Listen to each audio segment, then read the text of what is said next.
Pemimpin oposisi Israel sekaligus mantan Perdana Menteri Yair Lapid menilai kesepakatan antara Amerika Serikat dan Iran tidak menguntungkan Israel. Yair Lapid juga menuding kesepakatan tersebut adalah kegagalan total Benjamin Netanyahu.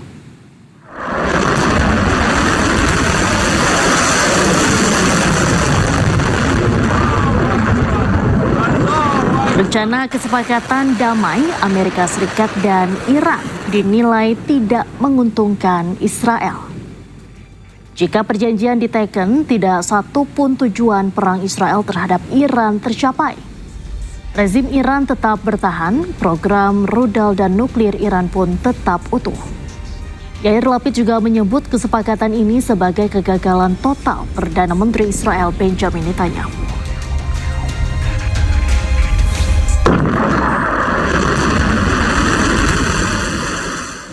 Serangan Israel menghantam sejumlah wilayah di Lebanon Selatan pada Sabtu waktu setempat.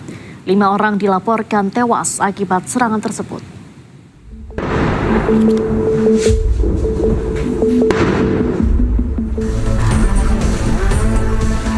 Sedikitnya 5 orang tewas dalam serangan udara Israel di Lebanon Selatan meski gencatan senjata masih berlaku. Salah satu korban tewas adalah Ali Badi, wali kota Ar-Rihan yang meninggal dunia dalam serangan udara di distrik Jezine. Serangan juga dilaporkan terjadi di Marakeh, Faruman, serta Deir al-Zahrani. Di wilayah Deir al-Zahrani, sebuah bangunan permukiman dilaporkan hancur akibat gempuran tersebut. Serangan ini kembali memicu kekhawatiran warga Lebanon atas rapuhnya situasi keamanan di wilayah perbatasan Lebanon Selatan.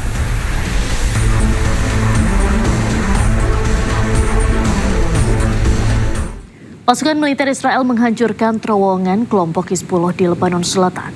Terowongan bawah tanah tersebut terdeteksi drone milik Israel.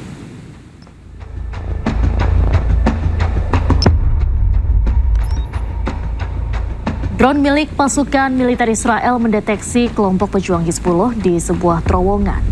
Terowongan bawah tanah para pejuang Hizbullah berada di bawah Beaufort Bridge, Lebanon Selatan. Rekaman drone Israel memperlihatkan drone Zionis Israel menghancurkan terowongan tersebut. Terowongan Hizbullah disebut berfungsi sebagai pangkalan operasi militer, infrastruktur, pertahanan, dan penyimpanan logistik.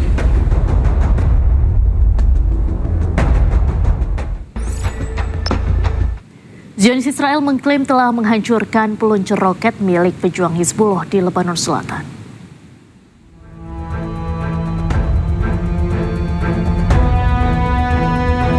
Zionis Israel merilis serangan udara yang menargetkan peluncur roket milik pejuang Hizbullah. Sebanyak 5 peluncur roket Hizbullah dihancurkan oleh Zionis Israel. Serangan ini untuk melancarkan agresi militer Zionis Israel di perbatasan Lebanon Selatan.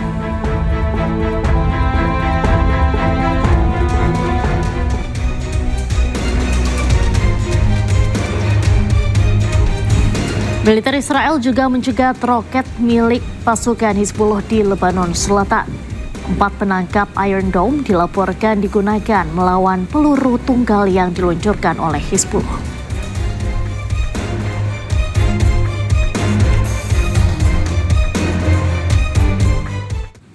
Konflik antara Hizbullah dan Israel di perbatasan Lebanon terus memanas. Hizbullah terus melakukan serangan presisi menggunakan drone peledak yang menembus bangunan tempat militer Israel beroperasi di kawasan Lebanon Selatan.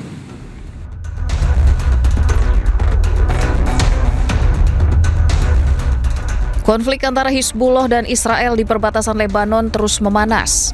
Kelompok Hizbullah melancarkan serangan drone peledak dan FPV yang menargetkan posisi pasukan militer Israel, tenda tentara, hingga kendaraan lapis baja di Lebanon Selatan dan wilayah perbatasan utara. Terbaru, Hizbullah merilis rekaman serangan drone yang membidik markas militer Israel di kawasan Ababil, Lebanon Selatan. Pasukan Hizbullah menggunakan drone Ababil dan FPV untuk menggempur markas dan kendaraan militer Israel.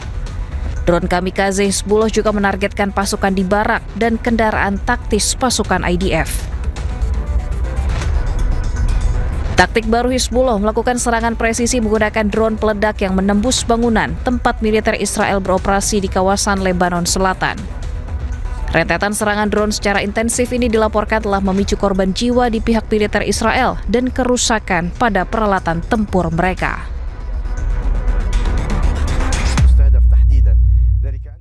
Nabatiyeh dihujani tembakan, asap mengepul di Lebanon Selatan saat Israel dan Hizbullah saling serang.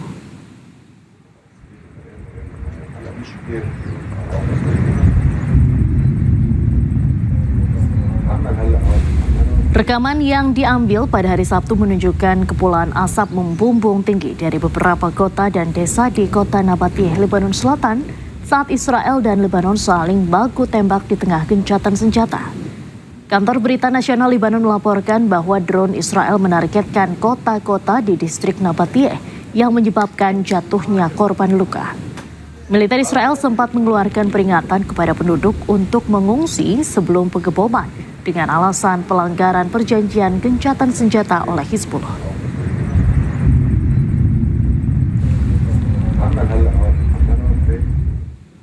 Pasukan perlawanan Hizbullah menembak jatuh sebuah pesawat tak berawak Israel di atas lembah Beka.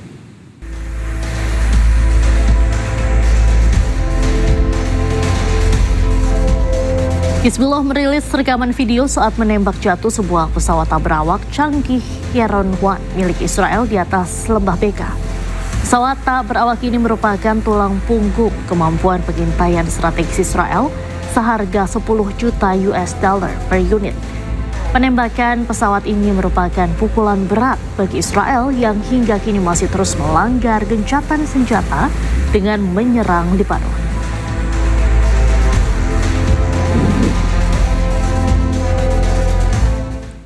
Presiden Transisi Suriah Ahmad al-Shara membantah laporan yang beredar mengenai niat Suriah untuk campur tangan di Lebanon. Presiden Transisi Suriah menekankan bahwa seruan sedang dilayangkan untuk mengakhiri perang dan mempromosikan stabilitas serta kerjasama ekonomi antar kedua negara. لبنان هي مشكلة عالقة من سنة 46 يعني من لما صارت لبنان ففي مشكلة اسمها ترسيم الحدود، وهذا الشيء كتير موضوع كتير صعب. اللبنانيين حكوا معنا فيه أكثر من مرة، لكن احنا بنشوف انه في اولويات بالعلاقة بين سوريا ولبنان لانه اساسا كانت مبنية بشكل صحيح، وفي جرح لبناني بسبب التدخلات السورية، وفي جرح سوري بسبب تدخلات حزب الله في سوريا. فبالتالي نحن ارتأينا انه نؤجل الحوار في الموضوع هذا، بالاخص ايضا في مزارع شبعة وهي جزء منها بايد الاسرائيليين، وبنفس الوقت مختلفين نحن واللبنانيين عليها، هي إلنا ولا لإلهم. خلي حدا منا ياخذها بالاول بعدين نحكي فيها. ففي مشاكل كثير موضوعية بموضوع الحدود اللبنانية السورية، ولذلك نحن خشينا انه يعني ندخل في نقاش موضوع ترسيم الحدود بشكل فعلي فتطلع معنا مشاكل كثيرة مثل قرى متداخلة واشياء، فنروح نرجع نفتح على أنفسنا بوابات صراع جديدة، بالوقت اللي كثير من المفيد أنه لبنان يستفيد من الحالة السورية الجديدة لاستقرار وضعه أكثر وللربط الاقتصادي والتنمية وبعض الإصلاحات اللي هن محتاجينها واللي بنستطيع سوريا أنه تقدم لهم خدمات فيها بشكل كامل. طبعا مشاكل سوريا الله يكون بعوننا نحن. في ناس لسه بيطرحوا إشاعات عن تدخل سوري في لبنان وما شابه ذلك، واعتقد انه هذا الشيء كمان غير صحيح. احنا بنطرح ايقاف الحرب دائما، وانه تكون في تقوية للمؤسسات، وانه يكون في ربط اقتصادي. Kesepakatan damai antara Iran dan Amerika Serikat semakin dekat, namun Pakistan menyebut ada sejumlah pihak yang mencoba menyabotase. Informasi selengkapnya kami hadirkan usai jeda, tetaplah di Ayu Sore.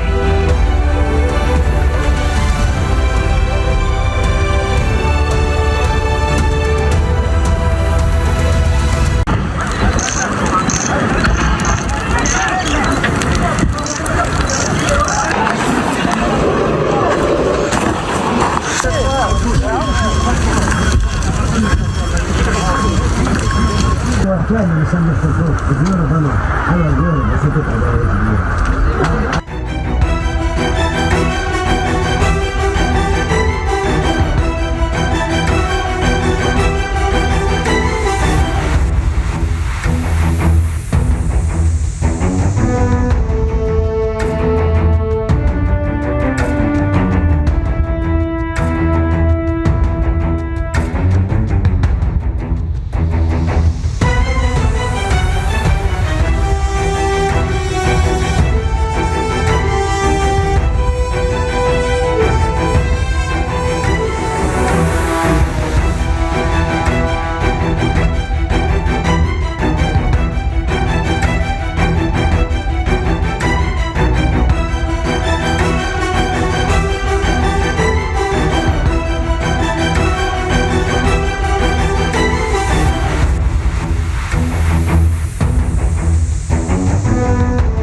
Akibat ledakan tabung gas di dalam kapal, 3 orang nelayan di desa Baganasahan, Sumatera Utara mengalami luka serius.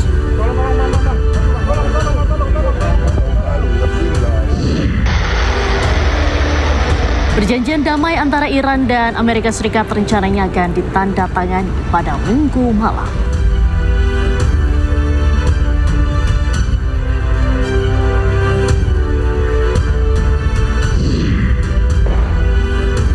Israel kembali menyerang Lebanon Selatan untuk memperluas wilayahnya. 5 orang dilaporkan tewas.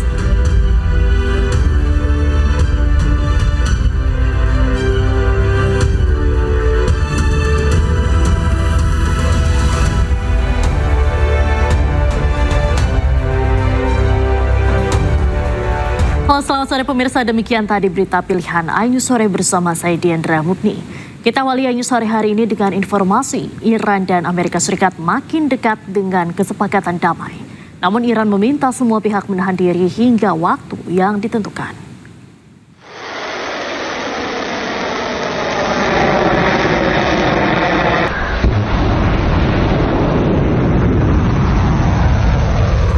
Amerika dan Iran sepakat menghentikan perang. Untuk pertama kalinya, Amerika dan Iran akan duduk bersama menandatangani nota kesepahaman. Meski ada kemajuan dalam upaya diplomasi ini, namun ketegangan di kawasan Timur Tengah masih terus terjadi. Sebelumnya Iran menembak jatuh helikopter Apache Amerika. Pusat Komando Amerika CENTCOM merilis melumpuhkan sejumlah drone bunuh diri Iran. Namun ketegangan tidak serta-merta membuat negosiasi damai juga terhenti. Perdana Menteri Pakistan Shehbaz Sharif memastikan kesepakatan damai akan ditandatangani dalam 24 jam ke depan. Pernyataannya diunggah ulang oleh Presiden Amerika Donald Trump. Sementara Menteri Luar Negeri Iran Abbas Araghchi meminta semua pihak menahan diri dan tidak berspekulasi. Kesepakatan antara Amerika Serikat dan Iran untuk mengakhiri perang disebut semakin dekat. Menlu Iran Abbas Araghchi menyebut rancangan kesepakatan mencakup pembukaan kembali Selat Hormuz, pencabutan blokade Amerika terhadap Iran hingga soal pembahasan program nuklir.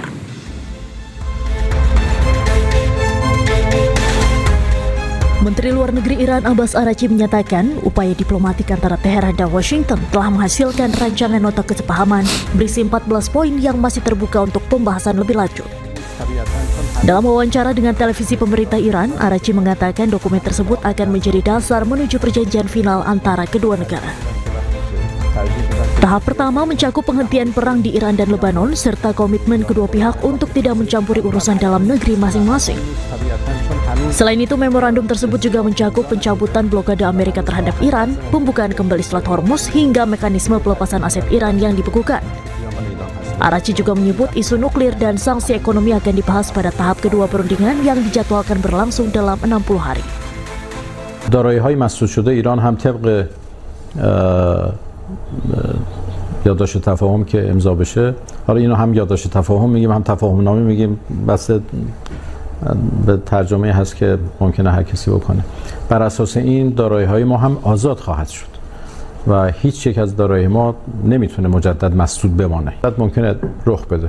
حالت اول این هست که دو طرف از میزان پیشرفت مذاکرات راضی باشن، لذا تصمیم میگیرن که این 60 روز رو تمدید بکنن. در توافق هم پیش بینی شده که این 60 روز قابل تمدیده. یعنی ما اگر در پایان 60 روز ببینیم آره مذاکرات مثلا خوب پیشرفته، اگر مثلا 10 روز دیگه یه ماه دیگه مذاکره بکنیم ممکنه که به توافق برسیم، خود دو طرف توافق میکنن و تمدید میکنن. Araghchi pun menegaskan seluruh dokumen yang beredar di publik saat ini tidak dapat dianggap sebagai naskah resmi. Iran belum mengonfirmasi satupun versi kesepakatan yang beredar di publik.